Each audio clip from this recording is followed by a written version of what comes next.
Swayam Prabha. Digital India. Educated India.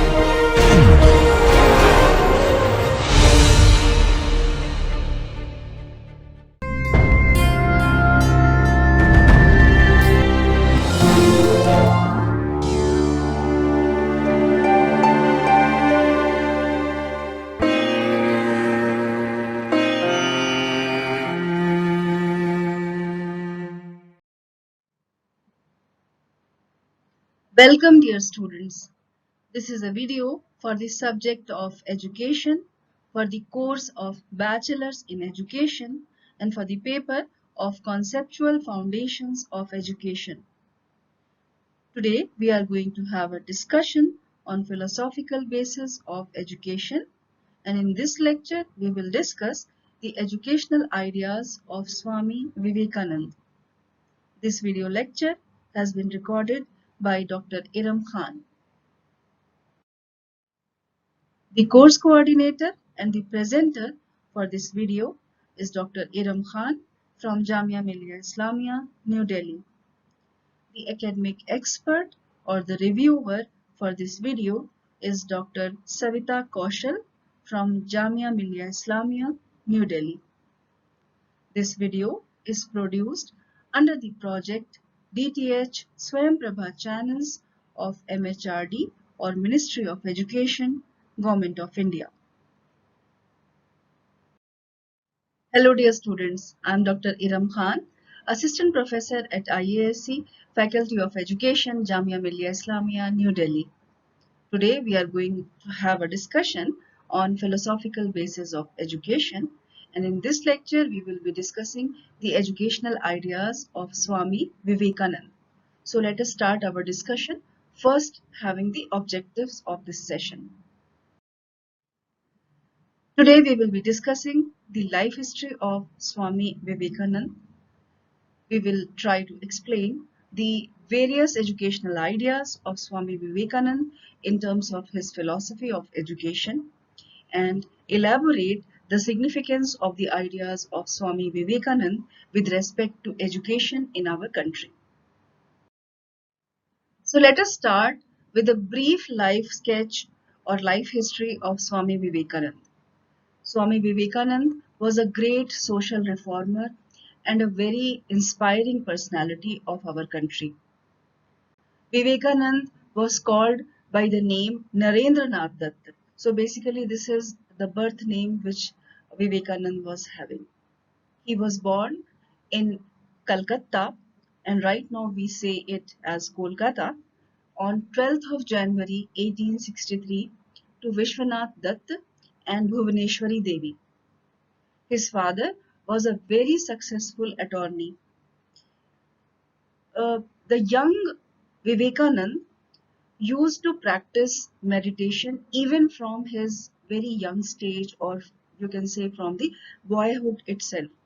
And he was associated with Brahmo movement for some time. When he was young, basically there was a time when he passed through a period of spiritual crisis, when he was engrossed by different type of doubts about the existence of God. In November 1881, the young Narendra went to meet Sri Ramakrishna Paramhans, who was staying at the Kali temple in Dakshineshwar. Narendra became a frequent visitor to Dakshineshwar temple, and under the guidance of Sri Ramakrishna, he made rapid strides on this spiritual path. So basically you can see that from here there was a different phase of the young Narendra which has started in the influence of Ramakrishna Paramhans. After a few years, two events took place which caused Narendra considerable distress. The first one was the sudden death of his father in 1884, and then Ramakrishna Paramhans was also died in 1886. So in the middle of 1890, Vivekananda left the mutt which was known as the Baranagar mutt, and embarked on a long journey to explore and discover India. He went on a kind of pilgrimage all over the country, and he studied the conditions of the people at that particular time. Wherever he went, his magnetic personality created a great impression on the people of the places where he visited. He decided to attend the World Parliament of Religions in order to spread his message in the West, which was scheduled to be held in Chicago in 1893. On the eve of his departure, he adopted the name of Swami Vivekananda. So before that, he was known as, by the uh, birth name of Narendranath Datta. But when he started for his visit to Chicago, he took this name of Swami Vivekananda.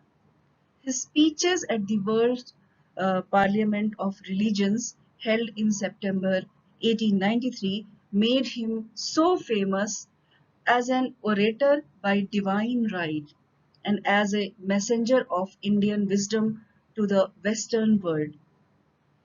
He is perhaps best known for his speech, which began with the words Sisters and Brothers of America, in which he basically introduced Hinduism at this particular program in the Parliament of the World's Religions in Chicago. For 3 years, he spread the Vedanta philosophy and religion in America and England, and then he returned back to India. He found the Ramakrishna Mutt and mission on basically this Ramakrishna Mutt was founded by him. So he founded this Mutt and the Ramakrishna mission on 1st May 1897. In 1898, he established Belur Mutt, which is actually a very famous mutt of that time. Even today, it has got a lot of importance. In June 1899, he left India for second visit to the West. He returned to Belur Mutt in December 1900. The rest of his life was spent in India itself, and he spent his life in inspiring and guiding people. He was dedicated and a person who actually worked for guiding people. He dedicated his life to guiding others for pure and true spiritual path. His health deteriorated, and uh, Swami Vivekananda died in in the last, you can say, the 4th of July 1902.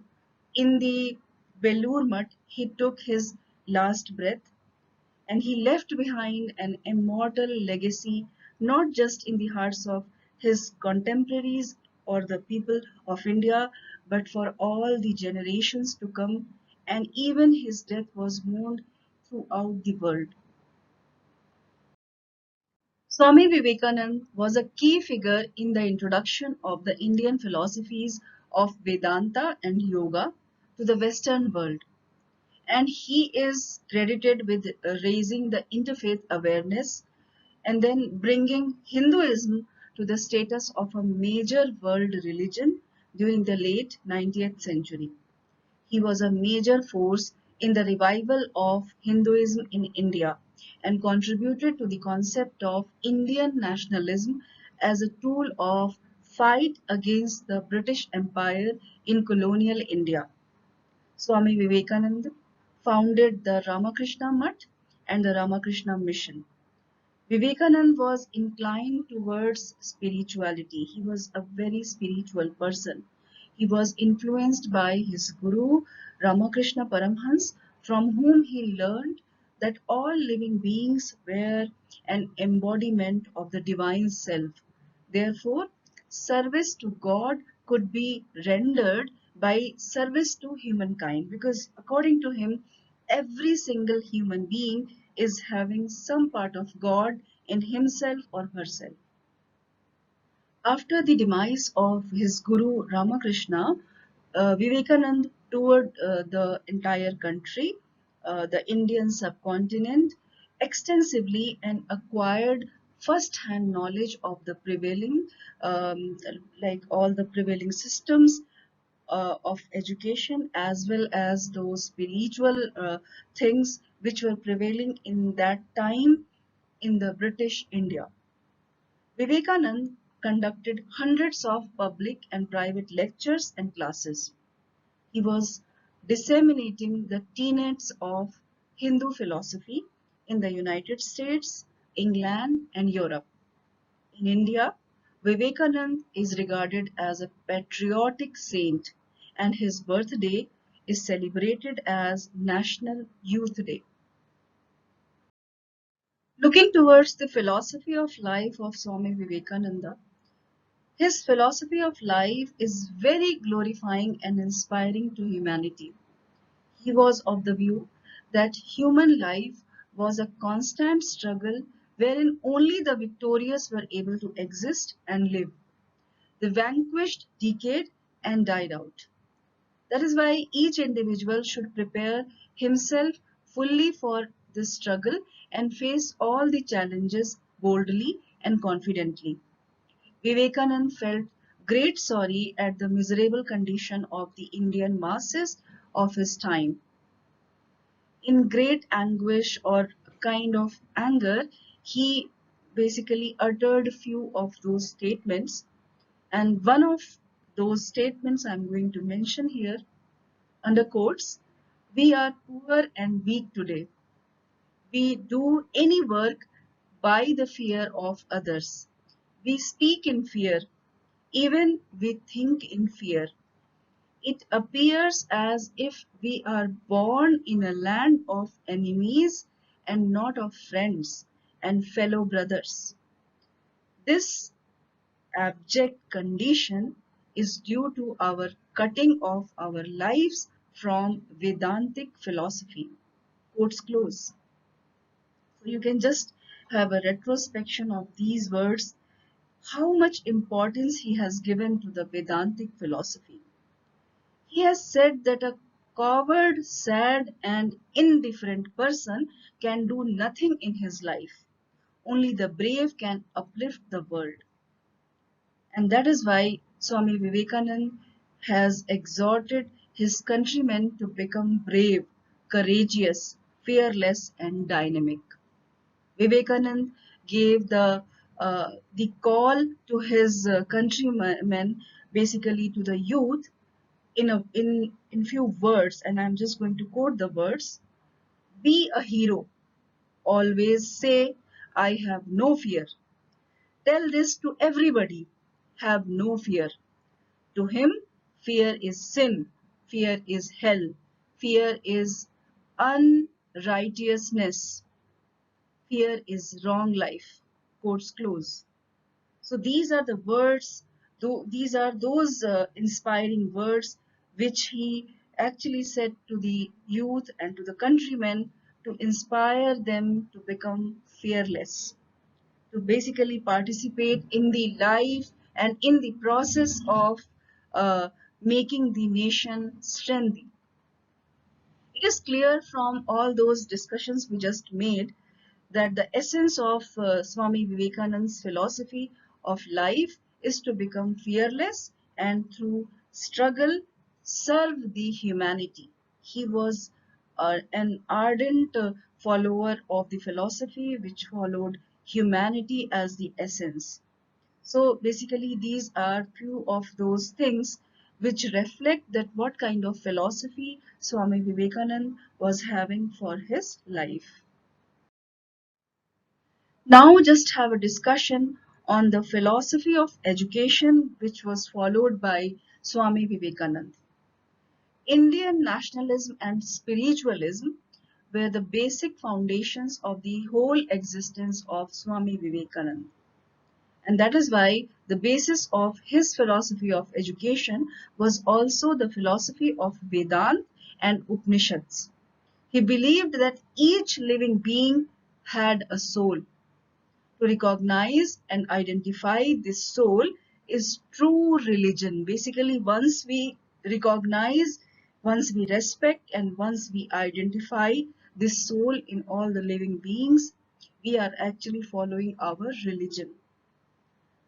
Vivekanand has emphasized that all knowledge, whether worldly or spiritual, lies embedded in the human mind. It lies latent and dormant, covered with a veil of darkness and ignorance. It is after this that the light of knowledge shines out, and the person actually gets that light inside him or her to the soul of this human being. A person says that I am teaching, another says he is learning from some other person. So basically, what is the meaning of these two statements? The meaning is same, that one person is teaching and the other person is learning from this teacher. So as a matter of fact, nobody teaches any other. Basically, every single person teaches and learns from each other. You can say that it's a reciprocal activity which happens throughout the life of a person. So all learning is basically self-learning. The external teachers only guide, they suggest, they point out, and they facilitate or they help to a certain extent. All the rest is done by the person or the learner himself or herself.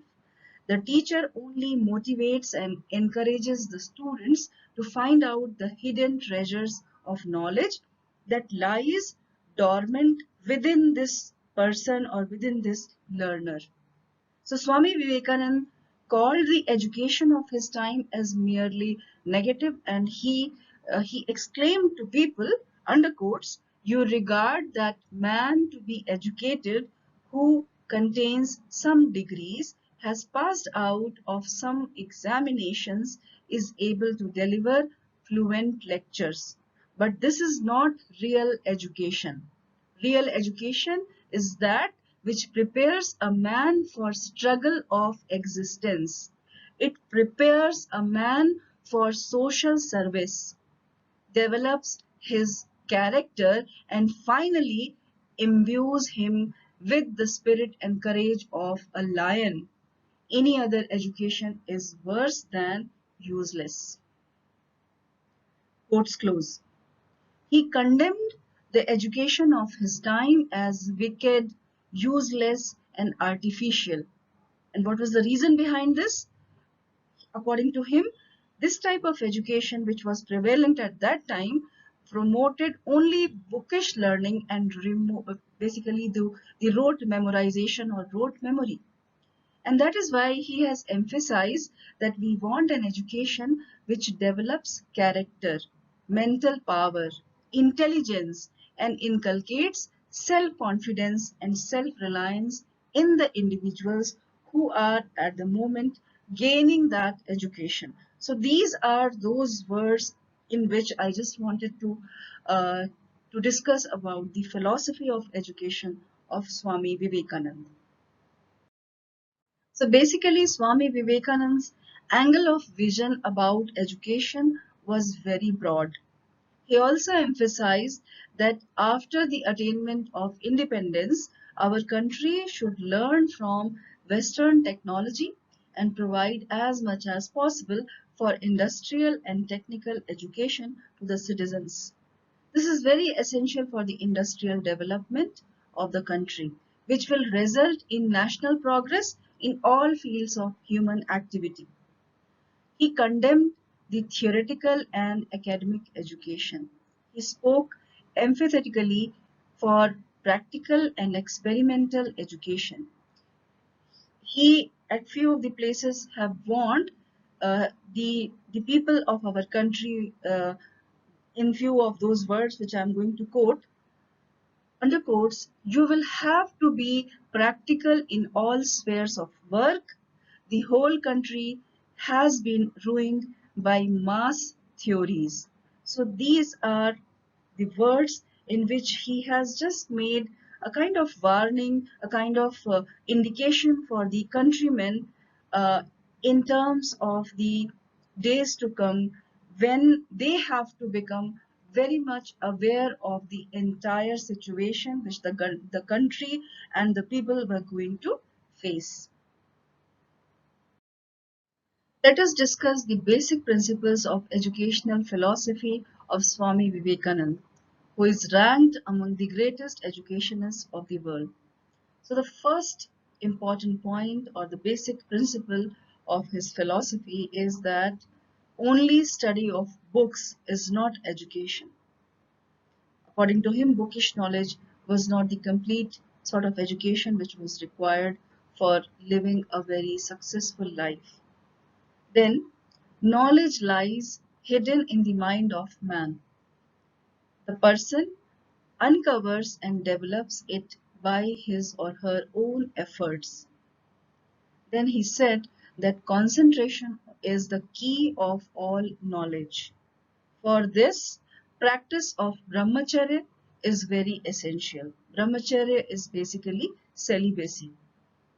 Then purity of thought, speech, and deed is self-discipline.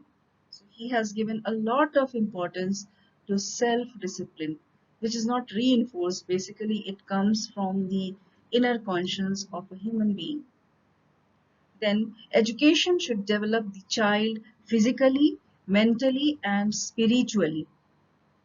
Then education should foster spiritual faith, devotion, and self surrender in the individual and should foster full development through service and sacrifice. Education should develop character, mental power, intelligence, and inculcate self confidence together with self reliance. Then he said that religious education should be imparted through sweet impressions and fine conduct in reference to books. So, according to him, we should not give a lot of preference to books. We have already seen that he has mentioned this earlier also. According to him, religious education should be imparted through all those impressions which a guru makes on the disciple. Then boys and girls should receive the same education. Especially women should be imparted religious education. Mass education schemes should be formulated and launched, and provisions for technical education should be actually created or should be made so that industrial growth leads to the economic prosperity of the nation. And we have seen that much before the advent of independence, he has predicted or he has given a lot of solutions of the development, how we can grow ahead and we can develop with the help of providing technical education to the masses. Then he said the teacher is a friend, philosopher, and guide. This teacher should sympathetically bring out the latent knowledge in a child by inspiration and basically being a person who motivates this child or the learner. There should be an intimate relationship between the teacher and the student.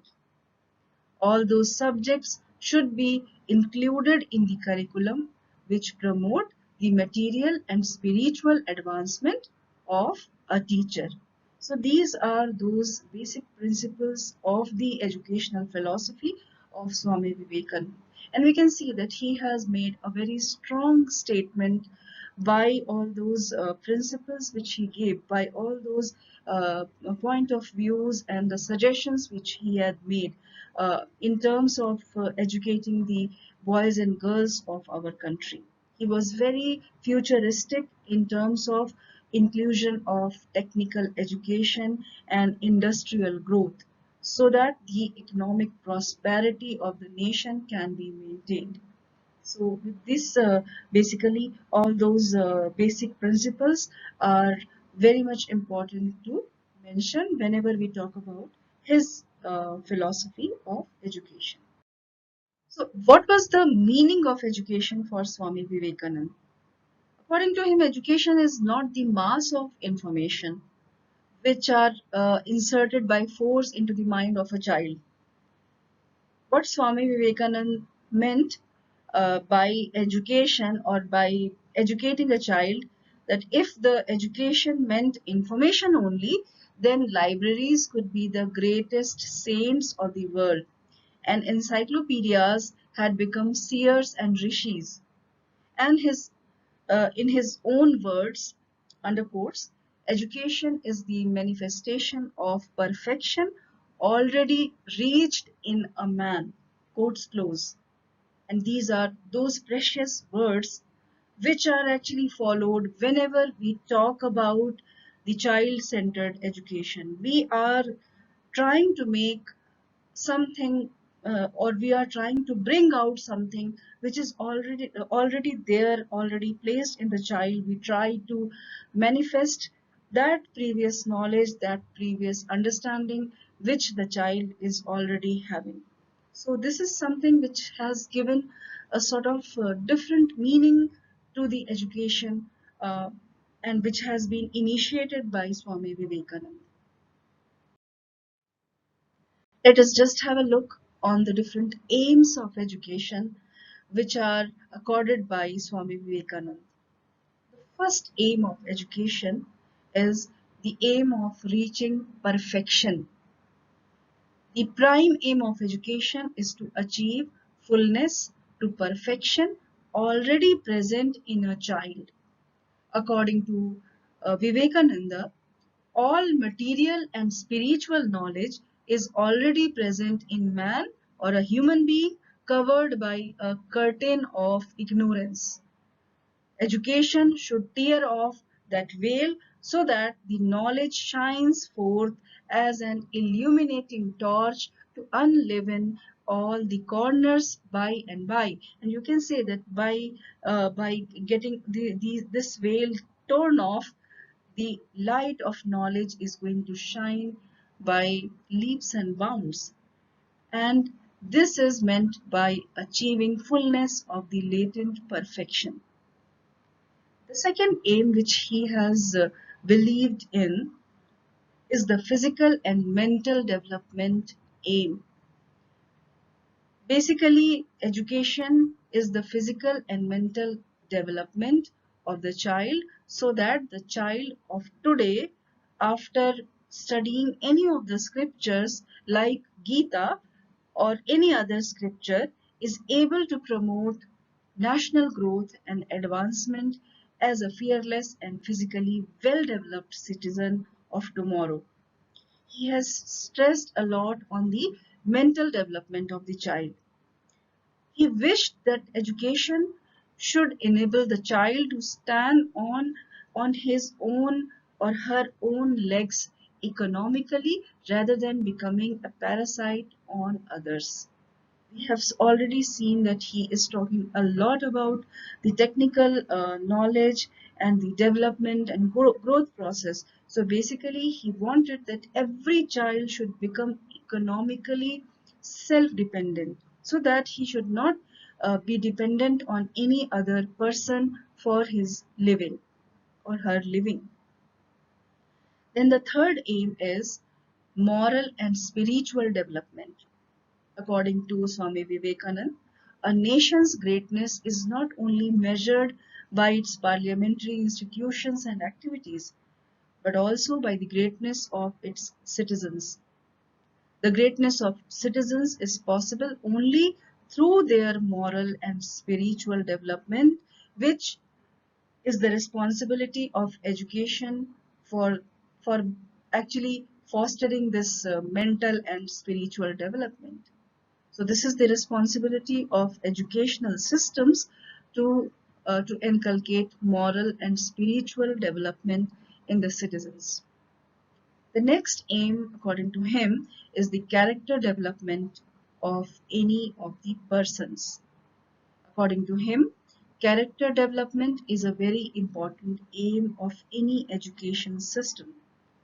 For this, basically, he has given a lot of emphasis on the practice of celibacy or brahmacharya. which fosters the development of mental, moral, and spiritual powers, leading to purity of thoughts, words, and deeds. Then the next aim is the aim of development of the faith in a person's own self, the Shraddha and the spirit of renunciation. All thought, uh, or basically, this thought process or the life of Swami Vivekananda exhorted the individuals to keep full confidence upon their powers.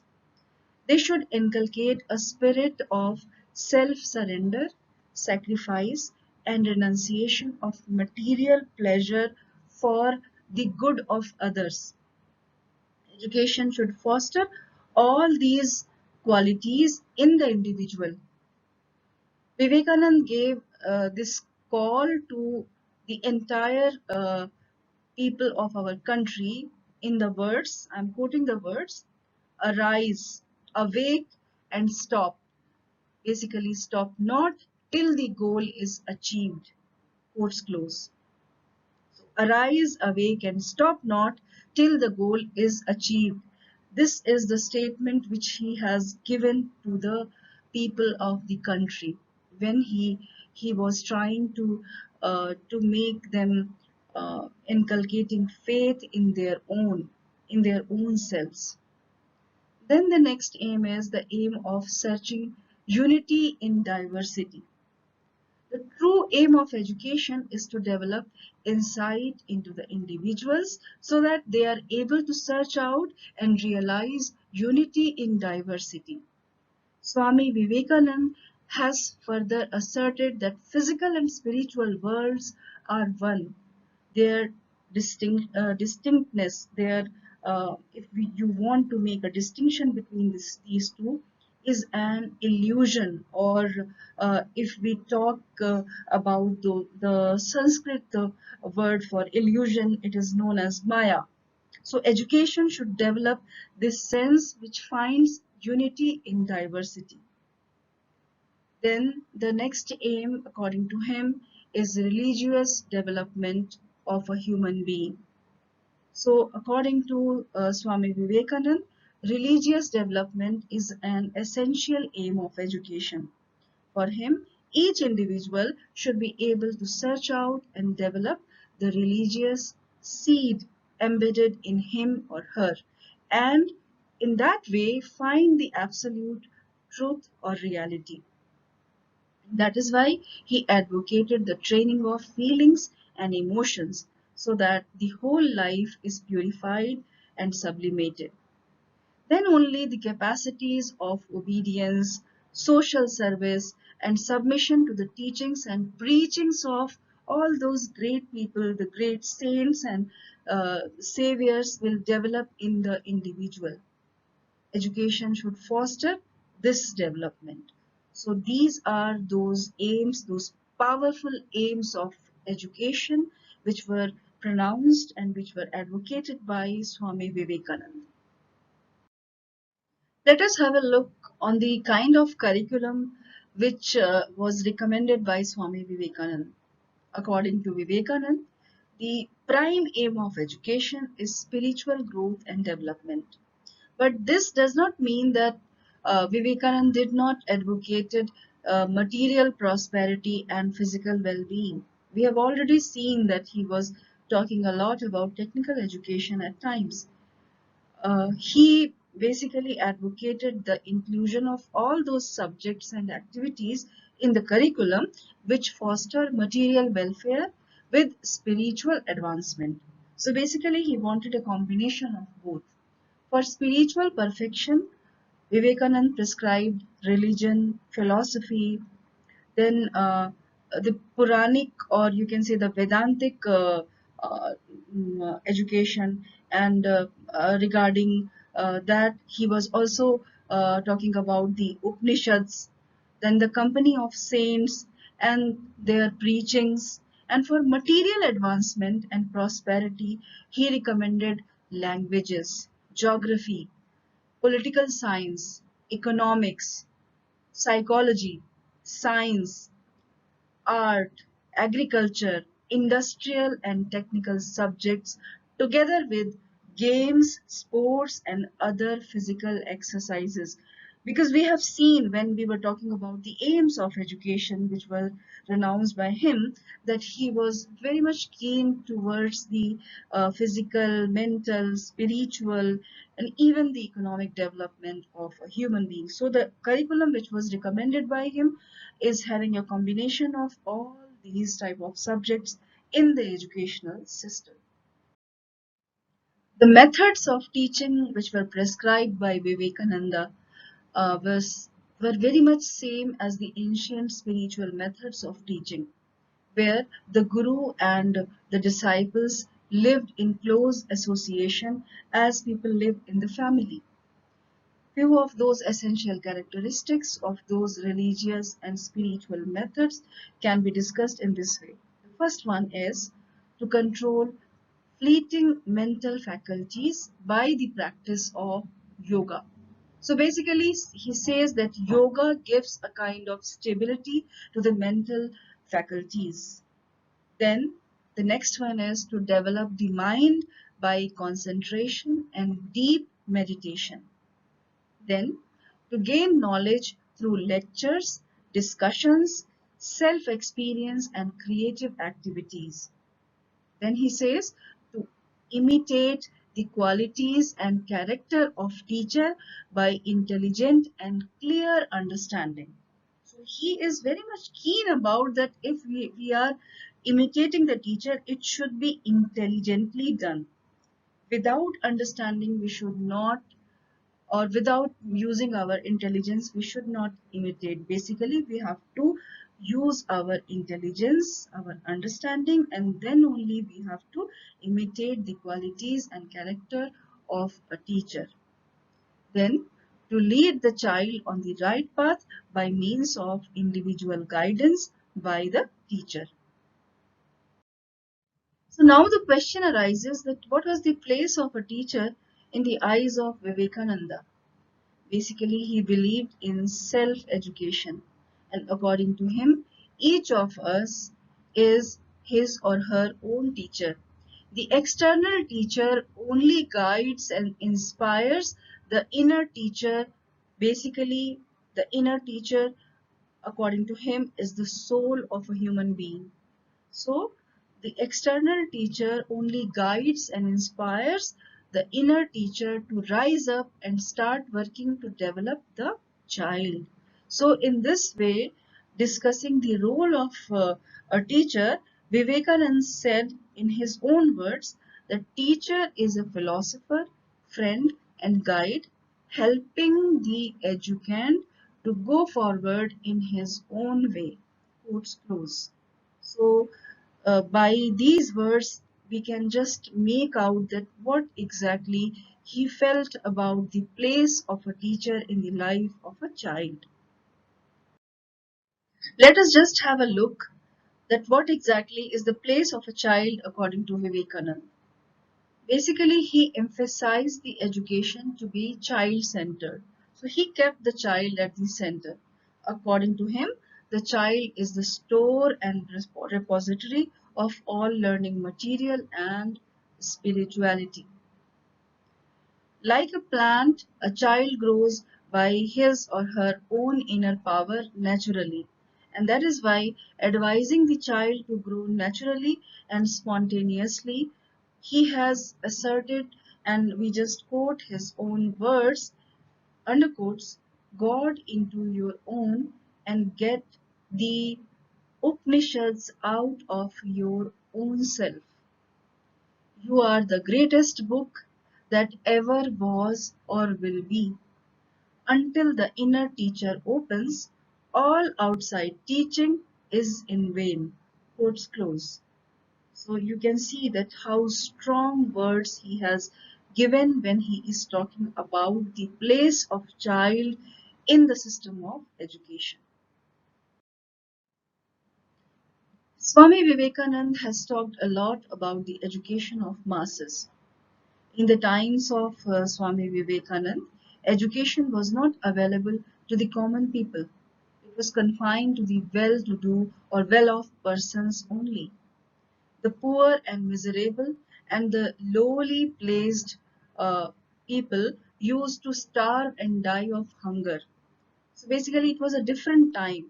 Swami Vivekanand basically tried to improve the condition of the masses, and he and for this purpose he advocated mass education as the only way to achieve any improvement in individual as well as the society. Swami Vivekanand has exclaimed to his people or to the people of the country to know uh, all those things which actually talk about educating the entire masses.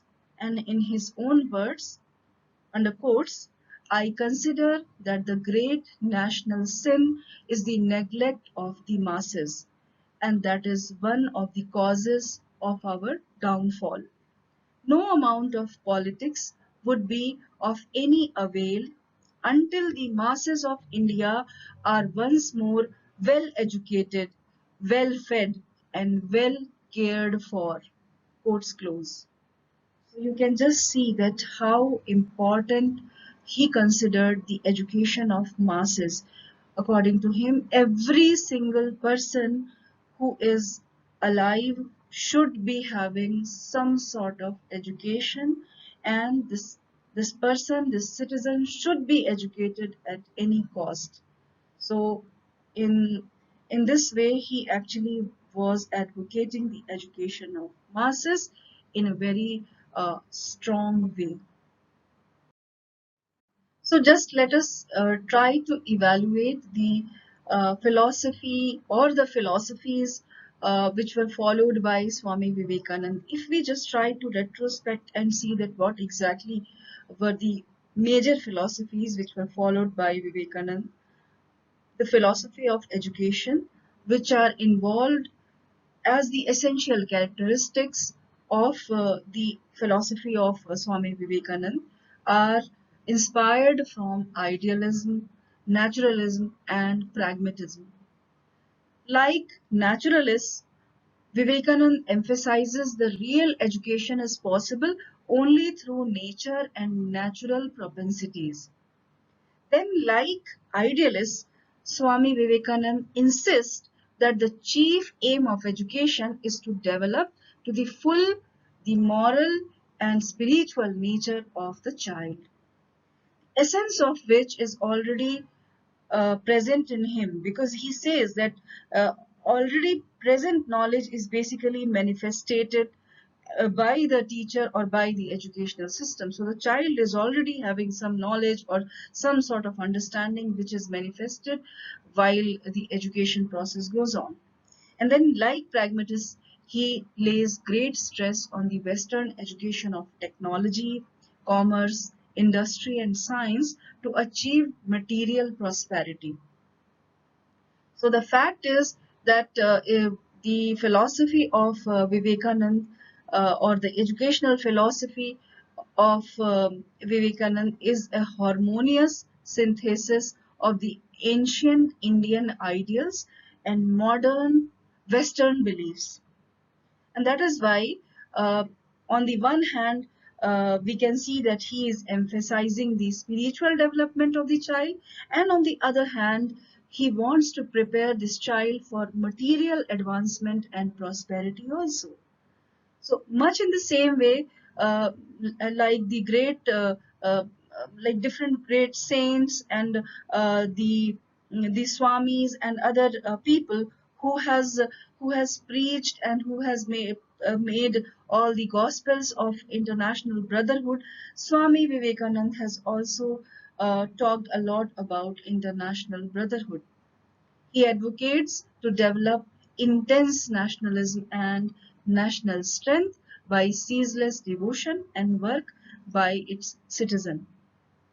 So in this way, we can just make out that Swami Vivekanand has spoken about various aspects of national and international life.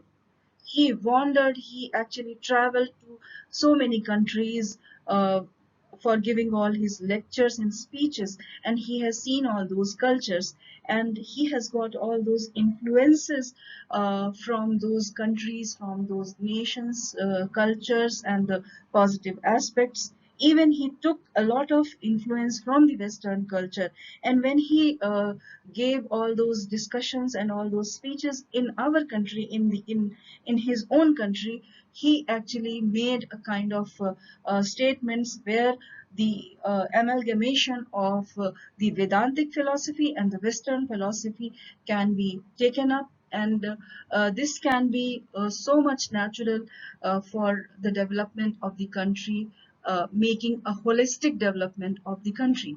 He has not only laid stress on the physical, mental, and the moral development, or the spiritual and vocational development of the child, but also he has advocated about the technical development, the technical growth, and the economic development of the human beings.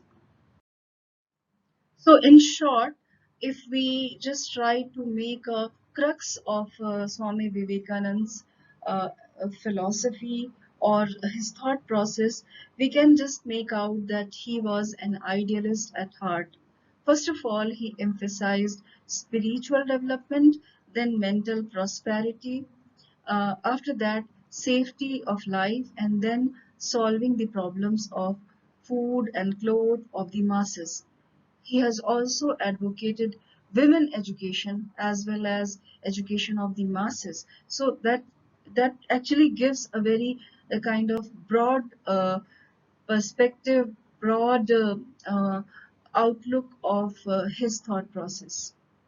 In the words of Dr. R.S. Mani, undercourse, his life mission was to advocate that people should be possessed of Shraddha, under bracket faith, of virya, under bracket courage, and attain to the knowledge of Atma, and sacrifice their lives for the good of others. This was wish and blessing.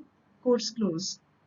So you can just make out that he himself, Vivekanand himself, uh, was a kind of person who was on a mission of advocating a lot of good deeds, developmental aspects, and the idealistic thought process, which advocated spirituality, which advocated a lot of good things related to the education of the masses. Even he talked about the education of women in our country. He also talked a lot about the religious education because he was a person who believed a lot in religion, the good deeds of religion, spirituality, and the purification of mind, soul, and also the manifestation of the already present knowledge in the child with the way or with the means of education.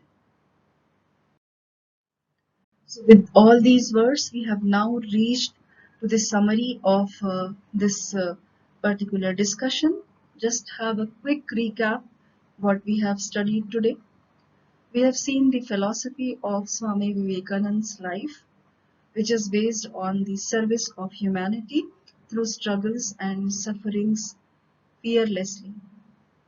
We have also seen the philosophy of education of Swami Vivekananda, where he says that education should make the child self confident and self reliant.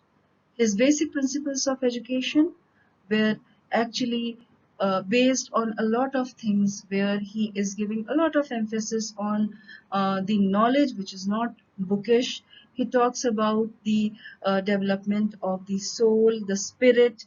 He talks about a lot of things related to spiritual education, physical development. He talks about the economic development. Then, while talking about the meaning of education, it it is the development of perfection within within a human being, and this is the meaning of education which is given by him. According to him, the aims of education should be reaching to perfection, then physical and mental development, moral and spiritual development, character development, development of faith and shraddha, searching unity in diversity, and religious development. When he talked about the curriculum, according to him, he said that all subjects promoting spiritual and material welfare should be the part of the curriculum. Regarding the methods of teaching, he is advocating a spiritual way of dealing with the teachers, and how the teachers can be uh, a philosopher, a guide, or a facilitator for a child. He has given a lot of emphasis to the child-centered education, and as he has wished for the teacher to be a friend, a philosopher, and a guide for this child. When we talk about uh, the core of the philosophy of Vivekanand, we can find that he was an idealist to the core, but his philosophy of education was somewhat influenced by naturalism and pragmatism also.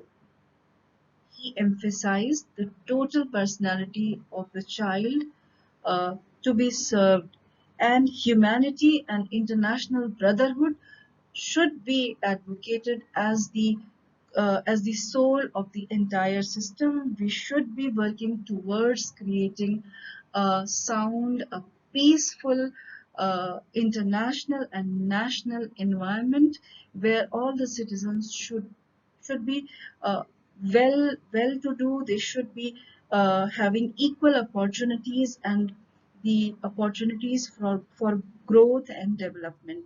So these are the important points which are related to the philosophy or the educational philosophy of Swami Vivekananda. These are few of those books and the material which I suggested while developing this lecture. You can also go ahead and read these important books and sites for knowing more about Swami Vivekananda and his philosophical outview. So all these things I hope will be useful for making a clear perspective about the philosophical thought process of a very important Indian philosopher, Swami Vivekananda. And I hope that this lecture will be useful for you for your forthcoming life, your life experiences, and the educational process which is already there in our country. So, with these words, I'll take leave from you all. Thank you so much. Dear students, you were watching a video on philosophical basis of education, and in this lecture we discuss the educational ideas of Swami Vivekananda. This video lecture was recorded by faculty at home during the national lockdown period for COVID-19 pandemic using minimal technical resources. Technical errors, if any, are unintentional and may please be ignored. For any queries with regard to this lecture or broadcast, kindly send your email to techsupport@dth.ac.in. Thank you so much.